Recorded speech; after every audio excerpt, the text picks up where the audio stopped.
बिस्मिल्लाहिर्रहमानिर्रहीम अस्सलाम वालेकुम। Welcome to the second video of WordPress beginner course. आज की वीडियो में हम देखने वाले हैं कि हम लोकल होस्ट किस तरह से इंस्टॉल करते हैं, जो कि हम यूज़ करने वाले हैं ज़ैम्प और भी काफ़ी सारे लोकल होस्ट मार्केट में अवेलेबल हैं। वैम्प सर्वर है, बिटनामी वर्डप्रेस है एंड ज़ैम्प है, जो कि हम आज यूज़ करने वाले हैं। तो इस वीडियो में मैं आपको कंप्लीट बताऊंगा कि ज़ैम्प इंस्टॉल तो सबको करना आता है, लेकिन उसमें जो एलिमेंट्स हैं उनका काम क्या है, और जब कोई इशू आता है लोकल होस्ट में तो उसको सॉल्व कैसे करना है वो आपको तभी पता होगा जब आपको उनके एलिमेंट के काम पता होंगे कि कौन सा एलिमेंट क्या काम कर रहा है और इंस्टॉलेशन के वक्त क्या क्या ख्याल रखना है। तो वीडियो को स्टार्ट करने से पहले ये मेरी फेसबुक प्रोफाइल है जहाँ पर मैं लाइव वीडियोज़ अपलोड करता रहता हूँ। जो वीडियोस आपको यूट्यूब पर मिलेंगी वो आपको फेसबुक पर भी मिल जाएंगी। ये आप लिंक देख सकते हैं, डिस्क्रिप्शन में भी आपको मिल जाएगा। इसको फॉलो कर लें, या फिर लिंक्डइन पे अगर जो बंदे ऑलरेडी वर्डप्रेस डेवलपर्स हैं वो मुझे यहाँ पर आके फॉलो कर सकते हैं और मेरे साथ कनेक्ट हो सकते हैं। तो वीडियो स्टार्ट करते हैं। मैंने जैसे कि आपको बताया कि 2 से 3 सर्वर्स अवेलेबल हैं, जैसा कि वैम्प सर्वर है और उसके बाद बिटनामी पैकेज्ड वर्डप्रेस है। ये ऑल इन वन सॉल्यूशंस हैं। तो आज हम जो यूज़ करने वाले हैं वो है ज़ैम्प। आपकी मर्ज़ी है कि आप वैम्प यूज़ करना चाहते हो, बिटनामी यूज़ करने वाले हो, लेकिन ज़ैम्प का थोड़ा सा आसानी ये है कि आप वर्डप्रेस के साथ साथ दूसरी लैंग्वेजेस, दूसरी PHP वगैरह वेबसाइट्स भी इस पे होस्ट कर सकते हो। तो आपने गूगल पे जाना है, यहाँ पर लिखना है ज़ैम्प डाउनलोड। आपको ये लिंक डिस्क्रिप्शन में मिल जाएगा, डायरेक्ट आप वहाँ से जाके डाउनलोड कर सकते हैं। तो जाते हैं यहाँ पर ज़ैम्प डाउनलोड पर। अब यहाँ पर देखें कुछ वेरिएंट्स लिखे हुए हैं इस ज़ैम्प के और PHP के। यहाँ पर 8.0.3 है और लेटेस्ट है 8.2.12 और PHP भी सेम वर्जन है। तो अभी लेटेस्ट जो यही चल रहा है, तो हम इसी को डाउनलोड कर लेते हैं। मैंने इसकी फाइल जो है वो डाउनलोड करके रखी हुई है, तो मजीद हमारी वीडियो लेंथी नहीं होगी। फाइल डाउनलोड करने के बाद आपको ये thank you for downloading XAMPP show कर देगा और आपके पास ये फाइल डाउनलोड हो जाएगी। अब हमने क्या करना है, फाइल्स में जाना है जहाँ पर इसको हमने डाउनलोड किया था और वहाँ से जाके इसको इंस्टॉल करेंगे। यहाँ पर इसको डबल क्लिक करते हैं। उसके बाद ये आपको एक डायलॉग बॉक्स ओपन करेगा और आपने यहाँ पर यस क्लिक कर देना है। अगर आपको ये डायलॉग बॉक्स मिले जो कि एक वार्निंग साइन शो कर रहा है, तो आपने इसको ओके कर देना है। इसका आपके वर्डप्रेस डेवलपमेंट के साथ कोई ताल्लुक नहीं है। तो यहाँ पर हमारे पास सेटअप विज़ार्ड आ चुकी है जो कि हमारे ज़ैम्प को इंस्टॉल करेगी हमारे विंडोज 10 के अंदर। तो यहाँ पर हम नेक्स्ट क्लिक कर देते हैं। अब यहाँ पर देखो तो बहुत सारी चीज़ें हैं जो कि बिल्ट इन इंस्टॉल हो रही हैं, जिनमें से कुछ काम की हैं, कुछ काम की नहीं है। मैं आपको वन बाय वन सभी का बताऊंगा। यही मकसद है इस वीडियो को बनाने का कि आपको एक एक चीज़ का पता चल जाए कि कौन सा सर्वर क्या काम करता है, कौन सी सर्विस हमें क्या फ़ायदा देती है। तो सबसे पहले आप देख सकते हैं ये अपाचे जो है ये बाय डिफ़ॉल्ट ऑन है, इसको आप ऑफ नहीं कर सकते, क्योंकि एक्चुअल में जो आपके एक सिंपल कंप्यूटर को कन्वर्ट करना है, एक जो हमने फर्स्ट वीडियो में बात की थी DNS और नेटवर्क रेजोल्यूशन और वो सारे का सारा प्रोसेस ये अपाचे ही करता है। तो वो ऑलरेडी ऑन रहेगा ताकि आपके कंप्यूटर को ये कन्वर्ट कर सके एक सर्वर के अंदर। सेकंड है MySQL के अंदर क्या होगा कि आपकी जितनी भी डेटाबेसेस होंगी, वर्डप्रेस की डेटाबेस होगी, या आप जितनी भी वेबसाइट्स बनाएंगे वो सारी की सारी ये आपका जो सर्विस है ये मैनेज करेगी।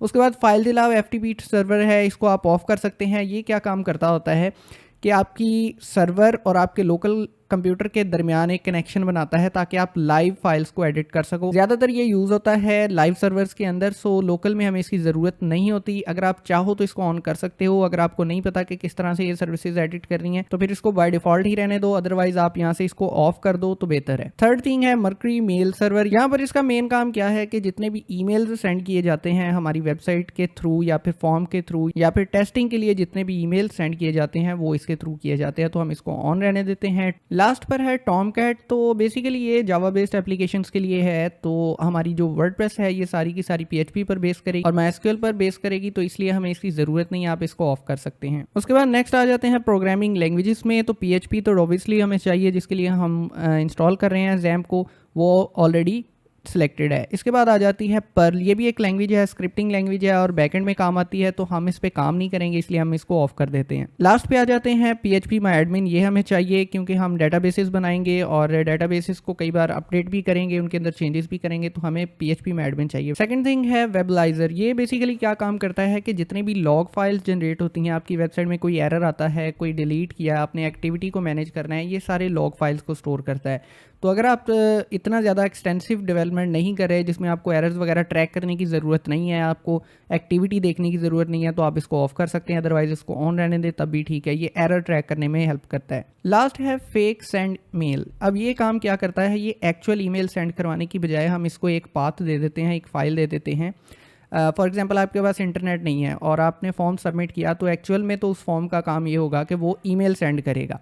अब अगर आपके पास इंटरनेट नहीं है तो ईमेल फेल हो जाएगा और आपकी फॉर्म सबमिशन नहीं होगी। लेकिन इससे क्या होगा, इससे हमें ये हेल्प मिलेगी कि हम इसको एक फ़ोल्डर दे देंगे, वो एक ईमेल के तौर पे काम करेगा, एक फ़ेक ईमेल के तौर पे काम करेगा। जब भी हम अपने फॉर्म को टेस्ट करेंगे तो वो ईमेल सेंड करने की बजाय उस फॉर्म के अंदर हमारी रिस्पॉन्स को रिकॉर्ड कर लेगा, जिससे हमें पता चल जाएगा कि हमारा ईमेल जो है वो सही काम कर रहा है। ये सारी सेटिंग करने के बाद आपने जस्ट क्लिक करना है नेक्स्ट पर। यहाँ पर एक इंपॉर्टेंट चीज़ नोट करने वाली है कि यहाँ पर हमें ये इंस्टॉलेशन पाथ पूछ रहा है। तो अगर आप मोर देन 1 जैम्प इंस्टॉल करना चाहते हैं, लोकल होस्ट इंस्टॉल करना चाहते हैं, तो आप यहाँ पर डिफरेंट लोकेशन देकर 2 से 3 या जितने भी आप अनलिमिटेड जैम्प जो है वो इंस्टॉल कर सकते हैं, depending on the drives you have. तो आपने करना क्या है, सिंपल ये फोल्डर पे क्लिक करना है या फिर यहाँ पर पास टाइप कर देना है। फिलहाल यहाँ पर फोल्डर पे क्लिक करते हैं और यहाँ पर आप देखो कि मुझे सारी फाइल्स नज़र आ रही हैं और फोल्डर्स नज़र आ रहे हैं। मैं चाहता हूँ कि मैं टेम्प्रेरी फोल्डर के अंदर या टेम्प्रेरी ड्राइव के अंदर अपने जैम्प को इंस्टॉल करूँ। तो मैं जस्ट इसको क्लिक करूँगा और ओके प्रेस कर दूंगा। अब यहाँ पर देखो सिलेक्ट अ फोल्डर कह रहा है, लेकिन यहाँ पर फोल्डर ही एग्जिस्ट नहीं कर रहा। अगर मैं इसको सिलेक्ट करूँगा तो ये मुझे एक एरर देगा या वार्निंग देगा कि यहाँ पर कोई फोल्डर नहीं है। तो मैं यहाँ पर एक फ़ोल्डर बना देता हूँ जो कि नाम होगा जैम्प, और फिर इसको नेक्स्ट करते हैं। अगर आपको भी इस तरह की वार्निंग मिले या डायलॉग बॉक्स मिले कि आपका फोल्डर एम्प्टी नहीं है, तो इसका मतलब आपने पहले कभी जैम्प इंस्टॉल किया था और उसका फोल्डर अभी तक आपके पास पड़ा हुआ है। या तो आप उस फोल्डर को डिलीट कर दो या फिर ऐसा करो कि इसको रीनेम करके, जैसे मैं कर रहा हूँ, जैम्प 2 कर दो। इससे क्या होगा कि आपका एक न्यू फोल्डर बन जाएगा जैम्प 2 और उसमें आपकी ये न्यू इंस्टॉलेशन आ जाएगी। उसके बाद लैंग्वेज है, लैंग्वेज आप सिलेक्ट कर सकते हैं। ऑब्वियसली हम इंग्लिश ही सिलेक्ट करेंगे। उसके बाद नेक्स्ट आ जाते हैं। अब यहाँ पर लिखा हुआ है setup is now ready to begin installing XAMPP on your computer. अब क्या है, कोई सेटिंग नहीं रहेगी, बस हमने क्लिक करना है नेक्स्ट पर और ये इंस्टॉल कर देगा। अब ये इंस्टॉल करता है तो फिर मैं वीडियो को रिज्यूम करता हूँ। तो हमारा जैम्प इंस्टॉल हो चुका है। यहाँ पर इसको अनचेक कर देते हैं, क्योंकि इसको अगर चेक करके फिनिश करेंगे तो ये अभी हमारे कंट्रोल पैनल को चला देगा। मैं आपको ये दिखाना चाहता हूँ कि आप इसको किस तरह से रन करेंगे। तो इसको अभी फिनिश कर देते हैं।